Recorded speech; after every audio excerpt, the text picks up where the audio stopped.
बिस्मिल्लाहिर्रहमानिर्रहीम अस्सलाम वालेकुम। आज आपके साथ शलजम गोश्त की रेसिपी शेयर कर रही हूँ। आसान सी मज़ेदार सी रेसिपी है, सभी घरों में बनती है और सबका अपना-अपना तरीका होता है। मैं जिस तरह से बनाती हूँ आज आपके साथ वही रेसिपी शेयर कर रही हूँ। और जैसे कि आपको मेरे चैनल नेम से ज़ाहिर है कि होम कुकिंग मेरा चैनल है, तो इसमें हर तरह की रेसिपीज़ आपको देखने को मिलेगी। आसान रेसिपीज़ भी हैं और ऐसी रेसिपीज़ भी हैं जो रेगुलर यूज़ में नहीं आती हैं, यानी वो कभी-कभार दावतों में बनाई जाती हैं। तो हर तरह की रेसिपीज़ आपको मेरे चैनल पर देखने को मिलेंगी। तो आज मैं आपके साथ इसीलिए ये शलजम गोश्त की रेसिपी शेयर कर रही हूँ, क्योंकि ये हर घर में बनती है और अगर किसी को नहीं भी आती है बनाने तो आपने इस रेसिपी से ज़रूर ट्राई करनी है। इंशाल्लाह ये रेसिपी बहुत पसंद आएगी। तो चलें मज़ेदार सा शलजम गोश्त बनाना शुरू करते हैं। पैन में मैंने 1 कप ऑयल ऐड किया है, आप कम भी कर सकते हैं। इसमें 2 बड़े साइज़ की प्याज को बारीक काट कर शामिल कर दिया है और हल्का सा इसको मिक्स करेंगे। उसके बाद हम तमाम साबुत गरम मसाले भी साथ ही शामिल कर देंगे। इसमें 2 सिनेमन स्टिक्स हैं, 1 बड़ी इलायची है, 4-5 लौंगे हैं और तकरीबन 8 से 10 इसमें काली मिर्चें शामिल की हैं। मिक्स करेंगे और प्याज को हल्का सुनहरा होने तक पका लेंगे।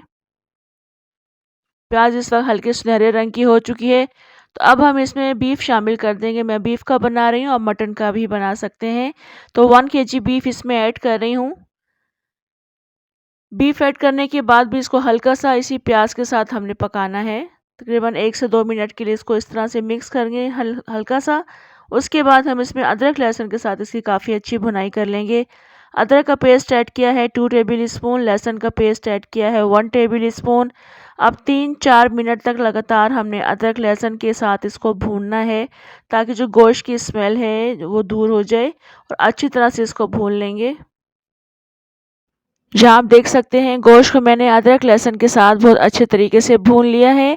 अब इसमें हम नमक डालेंगे जितना रिक्वायर्ड होगा और उसके बाद हम इसमें पानी डालकर इसको ढक कर रख देंगे गलने के लिए।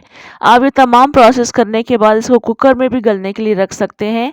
पानी डालकर इसको रख देंगे ढककर हल्की आंच पर जब तक गोश्त गल नहीं जाता।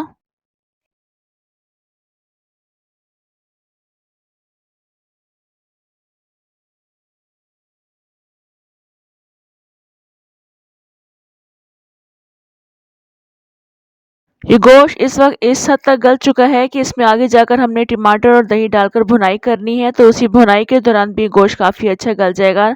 यानी ये गोश्त इस वक़्त 80 से 85% गल चुका है।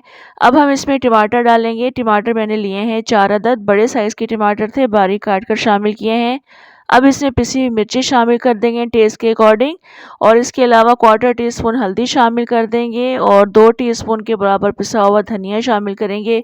मिक्स करेंगे और टमाटरों को हम ढक कर रख देंगे कुछ देर के लिए, ताकि टमाटर इसमें अच्छी तरह से नरम हो जाएँ और बाद में मैश किए जा सकें।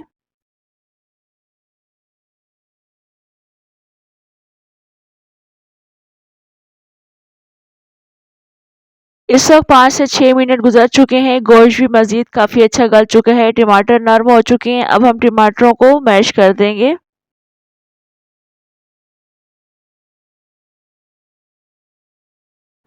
टमाटरों को मैंने इस वक़्त काफ़ी अच्छा मैश कर लिया है। अब हम इसमें दही शामिल करेंगे, 3/4 कप के बराबर है, अच्छी तरह से बीट किया हुआ दही है। चूल्हा इस वक़्त थोड़ा-सा स्लो कर देंगे क्योंकि शोरबे वाली चीज़ बना रहे हैं। चूल्हा अगर तेज़ होगा दही फट जाएगा, तो दही ज़रूर इसमें शामिल कीजिएगा क्योंकि इस शलजम गोश्त का ज़ायका बहुत ज़बरदस्त निकल कर आता है। तो दही डालेंगे, इसको भी हम मिक्स करेंगे और भून लेंगे। यहाँ मैंने दही डालकर भी इसको बहुत अच्छा भून लिया है। तो अब हम इसमें शलजम डालेंगे। मैंने आधा किलो शलजम लिए हैं, इसको इस तरह के पीसेस में काट लिया है।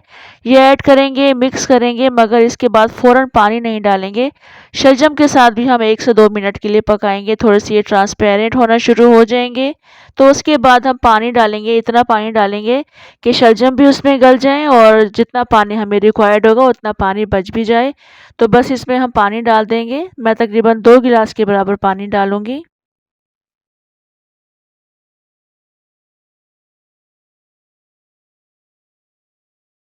अब इसको हल्का सा मिक्स करके ढक कर रख देंगे जब तक शलजम गल नहीं जाते। शलजम बहुत जल्दी गल जाते हैं, तकरीबन 10 मिनट में ये गल जाते हैं। इस वक्त 10 मिनट गुजर चुके हैं, शलजम भी बहुत अच्छे तरीके से गल चुके हैं और आप देख सकते हैं इसमें ग्रेवी भी बहुत ज़बरदस्त बन चुकी है, रोगन भी बहुत ज़बरदस्त इसके ऊपर आ चुका है। तो बस अब हम इसमें हरा धनिया डालेंगे, थोड़ी सी हम साबुत हरी मिर्ची डालेंगे और 1 टीस्पून के बराबर इसमें पिसा हुआ गरम मसाला डालेंगे, मिक्स करेंगे, चूल्हा बंद कर देंगे और थोड़ी देर के लिए ढककर रखेंगे। उसके बाद हम इसको सर्व करेंगे। शलजम गोश्त की इस रेसिपी को आप नान और चपाती के साथ एंजॉय कर सकते हैं, बहुत ज़्यादा मज़े की लगती है। चावलों के साथ खाना चाहें तो खा सकते हैं, उसके साथ भी अच्छी लगती है।